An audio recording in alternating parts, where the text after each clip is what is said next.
ഇന്ന് നമ്മൾ ചർച്ച ചെയ്യുന്നത് സാങ്കേതിക ലോകത്ത് അല്പം വിചിത്രമെന്ന് തോന്നാവുന്ന എന്നാൽ വളരെ പ്രസക്തമായ ഒരു മാറ്റത്തെക്കുറിച്ചാണ്. കുറച്ച് വർഷങ്ങൾക്ക് മുമ്പ് സ്മാർട്ട് ഫോൺ കമ്പനികൾ ഹെഡ്ഫോൺ ജാക്കുകൾ ഒഴിവാക്കാൻ തുടങ്ങിയപ്പോൾ വയർഡ് ഹെഡ്ഫോണുകളുടെ കാലം കഴിഞ്ഞു എന്ന് നാം കരുതി. എന്നാൽ ഇന്ന് സ്ഥിതി മാറുകയാണ്. എന്തുകൊണ്ടാണ് പ്രൊഫഷണലുകളും ഓഡിയോ ഫയലുകളും വീണ്ടും വയർഡ് ഹെഡ്ഫോണിലേക്ക് മടങ്ങുന്നത്? ഇതിന് പിന്നിലെ യഥാർത്ഥ സയൻസ് എന്താണ്? Hello dear friends, welcome to rhombus science. Bluetooth സാങ്കേതികവിദ്യ ഒരുപാട് മെച്ചപ്പെട്ടു എന്നത് ഒരു സത്യമാണ്. എന്നാൽ വയർലെസ് ഓഡിയോയിൽ നമ്മൾ നേരിടുന്ന ഏറ്റവും വലിയ വെല്ലുവിളി കംപ്രഷനാണ്. ഡിജിറ്റൽ സിഗ്നലുകളെ വായുവിലൂടെ അയക്കുമ്പോൾ ഡാറ്റയുടെ അളവ് കുറയ്ക്കേണ്ടി വരുന്നു. ഇതിനെയാണ് നാം ലോസി കംപ്രഷൻ എന്ന് വിളിക്കുന്നത്. സോണി വികസിപ്പിച്ച എൽഡാക് അല്ലെങ്കിൽ കോൾകോമിൻ്റെ ആപ്ടെക്സ് അങ്ങനെയുള്ള അഡ്വാൻസ്ഡ് കോഡക്കുകൾ ഉണ്ടെങ്കിലും അവയ്ക്കൊന്നും ഒരു ലളിതമായ ചെമ്പ് കമ്പിയിലൂടെ ലഭിക്കുന്ന അത്രയും സിഗ്നൽ ഫിഡിലിറ്റി നൽകാൻ കഴിയില്ല.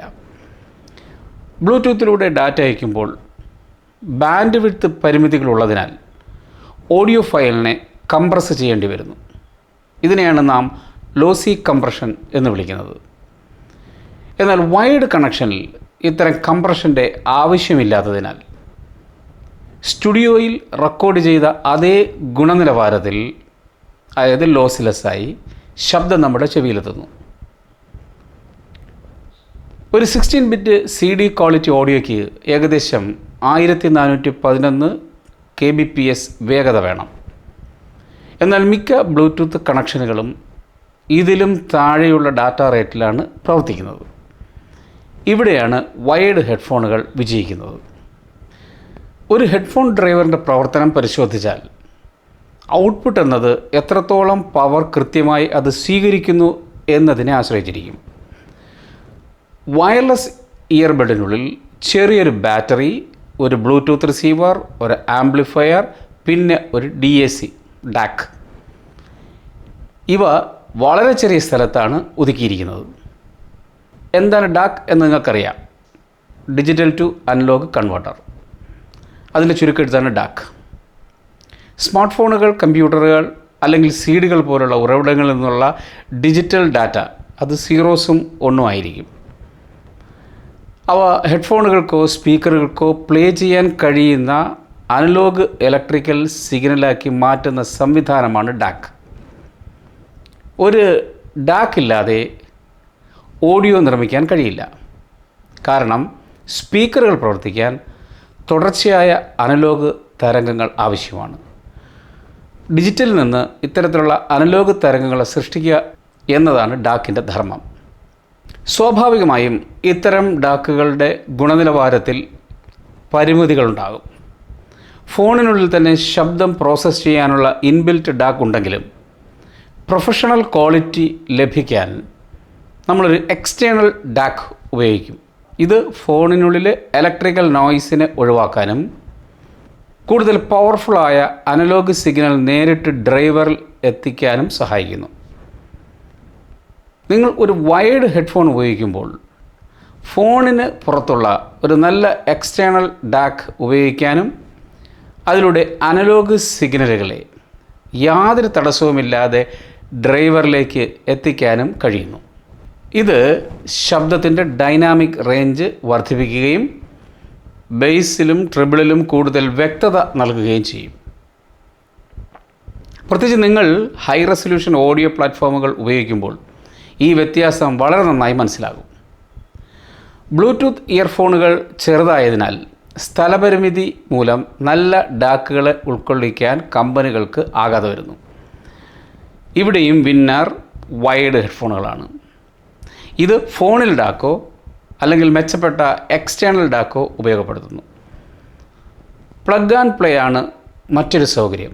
പലപ്പോഴും ബ്ലൂടൂത്ത് പെയറിംഗ് ഒരു ബുദ്ധിമുട്ടായി തോന്നാറുണ്ട്. എന്നാൽ ജാക്ക് എടുത്ത് ജസ്റ്റ് കുത്തുക മാത്രമാണ് വയേർഡ് ഫോണിൽ ചെയ്യേണ്ട ഏക പണി. കമ്പനികൾ ബ്ലൂടൂത്ത് ഹെഡ്ഫോണിലേക്ക് മാറിയതിൽ വലിയൊരു ബിസിനസ് താല്പര്യം കൂടിയുണ്ട്. ഫോണിനോടൊപ്പം ബ്ലൂടൂത്ത് ഹെഡ്ഫോണും ഉയർന്ന വിലയ്ക്ക് നൽകാൻ കഴിയും. മാത്രമല്ല പ്ലാൻഡ് ഒബ്സലീസൻസ് എന്ന ഒന്നുകൂടി ബുദ്ധിപൂർവ്വം അവർ നിർവഹിച്ചിരിക്കുന്നു. 2-3 വർഷം കഴിഞ്ഞാൽ ബാറ്ററി വീക്കാവും, നാം പുതിയ ബ്ലൂടൂത്ത് ഹെഡ്ഫോൺ വാങ്ങാൻ നിർബന്ധിതരാകും. റിപ്പയർ എന്നത് വളരെ ബുദ്ധിമുട്ടേറിയ സംഗതിയാണ് ബ്ലൂടൂത്ത് ഇയർഫോണിൻ്റെയും ഹെഡ്ഫോണിൻ്റെയും കേസിൽ. അടുത്തതായി നമ്മൾ ചിന്തിക്കേണ്ടത് ലേറ്റൻസിയെക്കുറിച്ചാണ്. വീഡിയോ എഡിറ്റിംഗ് ചെയ്യുന്നവർക്കും ഗെയിമർമാർക്കും ശബ്ദവും ദൃശ്യവും തമ്മിലുള്ള ചെറിയ ഒരു സമയ വ്യത്യാസം പോലും വലിയ ബുദ്ധിമുട്ടുണ്ടാകും. ബ്ലൂടൂത്തിൽ ഡാറ്റ പ്രോസസ്സ് ചെയ്ത് ചെവിയിലെത്താൻ മില്ലി സെക്കൻഡുകൾ എടുക്കും. എന്നാൽ വൈഡ് കണക്ഷനിൽ ലാറ്റൻസി എന്നത് ഏതാണ്ട് 0 എന്ന് പറയാം. സാങ്കേതികമായ കാരണങ്ങൾക്കപ്പുറവും ഇതിന് മറ്റൊരു പ്രായോഗിക വശം കൂടിയുണ്ട്. അത് സസ്റ്റൈനബിലിറ്റിയാണ്. ബ്ലൂടൂത്ത് ഇയർബഡിലെ ബാറ്ററികൾ 2-3 വർഷത്തെ ആയുസ് മാത്രമേ ഉള്ളൂ എന്ന് ഞാൻ പറഞ്ഞു. അത് കഴിഞ്ഞ് അവ ഇലക്ട്രോണിക് മാലിന്യമായി മാറുന്നു. എന്നാൽ ഒരു നല്ല വൈഡ് ഹെഡ്ഫോൺ നിങ്ങൾ കൃത്യമായി പരിപാലിച്ചാൽ 10-20 വർഷം വരെ നമുക്ക് ഉപയോഗിക്കാൻ കഴിയും. ഒരു കേബിൾ പൊട്ടിയാൽ പോലും നമുക്ക് അത് എളുപ്പത്തിൽ റിപ്പയർ ചെയ്യാനോ മാറ്റാനോ സാധിക്കും. അതുകൊണ്ട് തന്നെ സാമ്പത്തിക ലാഭവും പരിസ്ഥിതി സൗഹൃദവും വൈഡ് ഹെഡ്ഫോണുകൾക്ക് അനുകൂലമാണ്. ഇന്ന് വിപണിയിൽ ലഭിക്കുന്ന ഇനിയർ മോണിറ്ററുകൾ IEM കുറഞ്ഞ ചിലവിൽ അതിശയിപ്പിക്കുന്ന ശബ്ദാനുഭവം നൽകുന്നുണ്ട്.